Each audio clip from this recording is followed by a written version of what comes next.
Alright guys, welcome to the chapter 12 of the Substrate course. We're doing something very important here.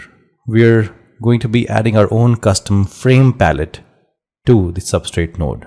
Okay, this means that we're able to highly customize how our node behaves and works, okay, and adding a completely new palette to the Substrate node. So for that, wherever you've kept your node compiled, you go to that folder and you open up your code editor. Okay, so I have a code window open. I'll close it and I'll just open it up from here. And you have to do a few things quickly. You have to go to the Pallets folder and the template folder again inside Pallets. You have to go to src folder and you have to delete the benchmark file. Okay, you have to delete the mock.rs file and you have to delete the test.rs file. So only lib.rs file will be remaining there. Then you have to select everything in the lib.rs file and delete it. Okay, and then you have to add a few things. So firstly, we'll add the macro that's required to build both the native Rust library binary and the WebAssembly. So standard is for the native Rust binary and no standard is for the WebAssembly. Okay, so we need this. Now what do we need? We need to add a skeleton for the macros. So we are using macros inside the frame palette the custom palette that we're creating. So we're not just adding a palette to our blockchain. Okay, we know how to add a palette. We know how to add a palette in runtime to a blockchain, but here we're adding a custom frame palette. Okay, so this is very different. So this is the bare bones skeleton structure of what a palette would do. Okay, and all these 5 parts will be replaced by us.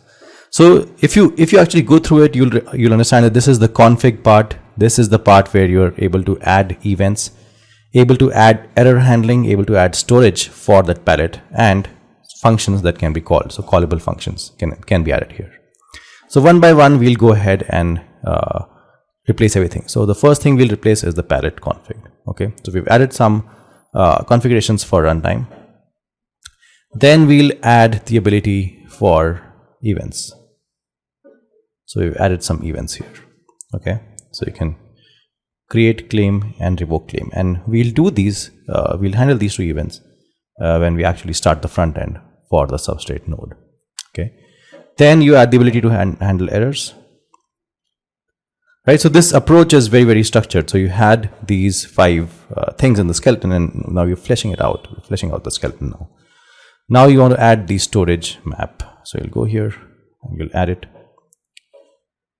Then you will go ahead and add some callable functions. So here, instead of this part, you'll add callable functions.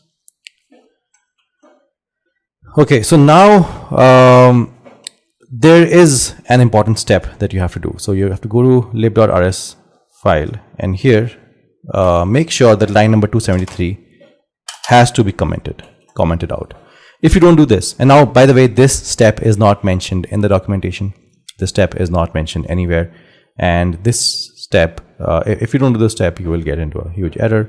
So just make sure you comment this out. Okay. And now what we'll do is we will go ahead and compile, check our node for runtime. And you will get some warnings because the code is slightly old, but that's okay. Warnings is fine. You should not have errors. Okay, so warnings are fine. So we'll get like the warnings around the wait part where we're saying that for wait 0 do this, for wait call index 1 do this. And what was happening was, on line 273, Pallet Substrate was going to connect wait info and think that this is the wait that you're trying to call, and that's how the wait is imported into your project. So that's why we had to comment it out. And now it'll say that there is some deprecated constants that you've used. That's okay; those are warnings. But then it will say finished release, so it was able to check everything. Everything works perfectly fine. Now you'll say cargo build release. Okay. And this also should work perfectly fine with those 3 warnings, which are happening because of the wait 0 part, which is completely all right. So as you can see, it was able to, finish building the release. And now we will start off the node in dev mode. So as you can see here, there's a dev flag that means start the node in dev mode, and you can see that it's creating new blocks. So it's importing block number 1, block number 2, and so on. Now it's time to interact with our blockchain. So to interact with our blockchain, you will open up the same Polkadot.js link that we have been opening up in the previous videos, and you have to verify that new blocks are being generated here. That means your blockchain substrate node that's running and your front end are in sync. Please make sure this is the case. Only then proceed with the rest of the tutorial. Okay. Now we want to interact with the custom frame palette that we have added to our code.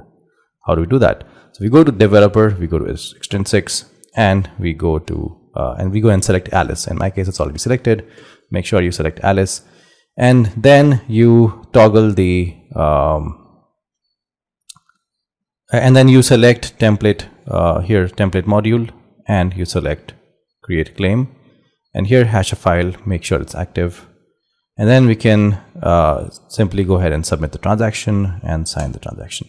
Now we should get a green tick here on the right. If you see that so you get a green tick here, okay, and this is the event, extrinsic event that's happened. So if you see both of these on the top right, that means everything is working perfectly fine for you.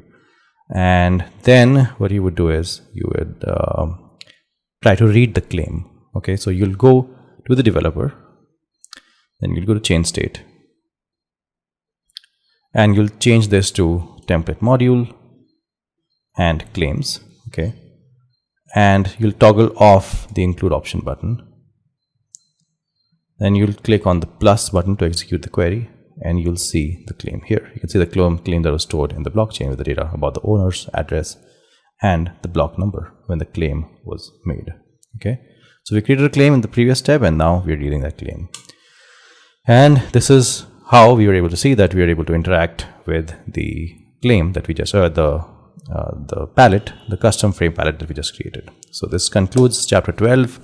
And by now you've learned a lot about the Substrate node and how to interact with it, how to, make changes in the node, even making changes at runtime. So it's been quite learning. And in the next video, we'll try and work with smart contracts. So see you in the next video.